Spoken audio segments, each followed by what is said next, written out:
Hey guys, Jared here, and today we're going to check out the MX Master Mouse from Logitech and find out how it performs. That's coming up next.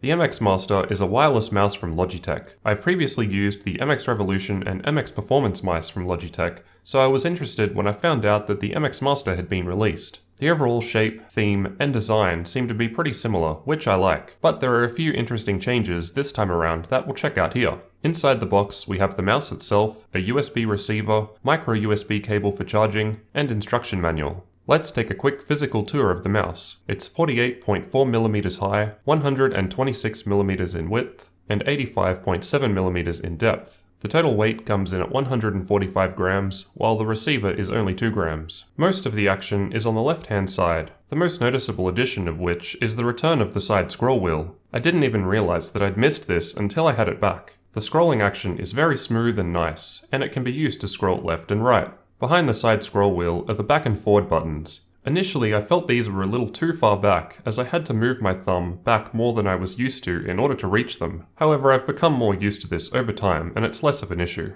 The forward button is a little smaller than the back button, and can be a little more difficult to press at times when compared to the back button. Luckily, I use the back button way more than the forward. There's a hidden gesture button toward the bottom left for your thumb, which works similar to pressing Alt-Tab on the keyboard and allows you to rotate through your open windows. Personally, I never found myself using this function. However, with the Logitech Options software, you can use it in combination with moving the mouse to maximize or snap windows, for example. Toward the front, there's also 3 LED lights which indicate the battery charge level remaining. When all 3 LEDs are lit green, it indicates the mouse is 100% charged. If it goes down to 2 green LEDs, it means there's 66% charge remaining, while 1 green LED represents 33% charge remaining. Once it reaches 10% remaining, the final LED will change to red. When I first saw pictures of the MX Master, I was concerned with how the pattern design would feel under my fingers. However, I found it quite unobtrusive. I actually prefer it over the rubber material found on previous generations, which would degrade and rub off over time. This shouldn't happen here, as it's all hard plastic. Over on the right, there's not much going on, just the same material and design pattern that we saw on the left thumb area for you to rest your fingers on. Again, I want to call this out as it's such an improvement over previous rubber designs. If I use my MX Performance for a while, the rubber comes off all over my fingers, which is just annoying. On the front, there's a single micro USB port for charging the mouse with the included cable. I was happy to see this rather than some sort of custom cable, as micro USB is very common. The back of the mouse has a nice rounded curve for you to rest your palm on. The top, of course, includes the expected left and right click buttons. In the center is the speed adaptive scroll wheel, which is in click-to-click mode by default, and can be changed to hyperfast mode when needed. Click-to-click mode is for precise, ratcheted movement, while hyperfast spins freely, allowing you to scroll through large documents very quickly.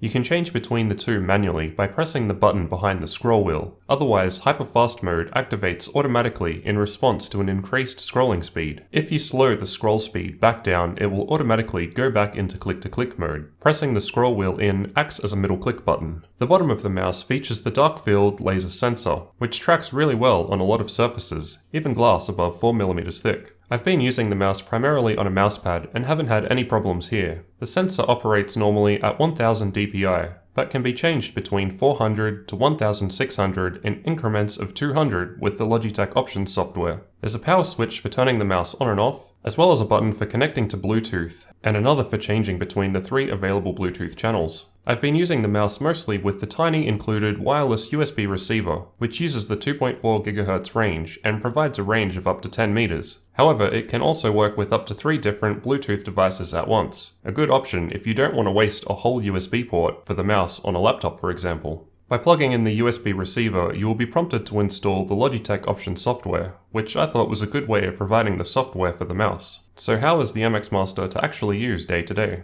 After first gripping the mouse, straight away it felt very nice and natural to hold. The materials felt nice, especially the rubber scroll wheels under my fingers. It's easy to move around, and I found it to be very accurate. The clicking is a little louder than I'm used to, but it wasn't a big deal. The mouse buttons felt nice to click, however I would have preferred if the clickable button area went all the way to the middle of the mouse where the scroll wheel is, as it has in previous generations. If you have your fingers close to the scroll wheel and try to click, you may not correctly press the button in. Speaking of the scroll wheel, this is the best scroll wheel in a mouse I've used yet. In previous generations, you could swap to hyperfast scroll mode by either pressing a button or pressing the scroll wheel itself in. However, here you have the normal click-to-click incremental scrolling by default, but if you scroll fast enough, it will automatically engage hyperfast scrolling, which works really well. I never found myself using the manual override button to change it. The automatic change worked perfectly for me. You can customize what different buttons of the mouse do with the Logitech Options software. However, I was more than happy with the defaults. From my testing, a full battery charge lasts me around 2 to 3 weeks. However, I'd rate myself as being a heavy user.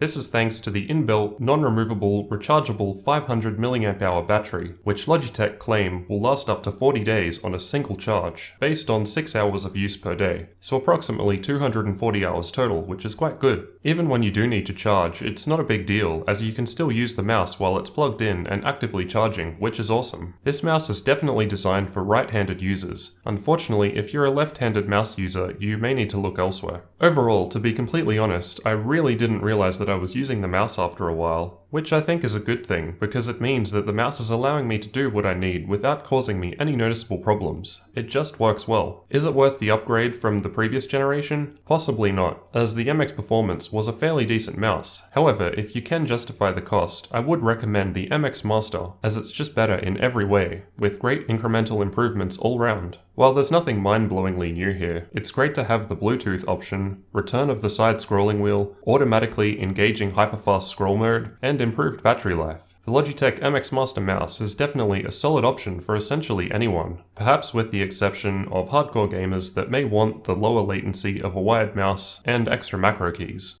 So what did you guys think of the Logitech MX Master mouse? Be sure to let me know down in the comments, along with what mouse you're currently using and why. Also leave a like on the video if you found it useful or helpful, and don't forget to subscribe for future videos like this one.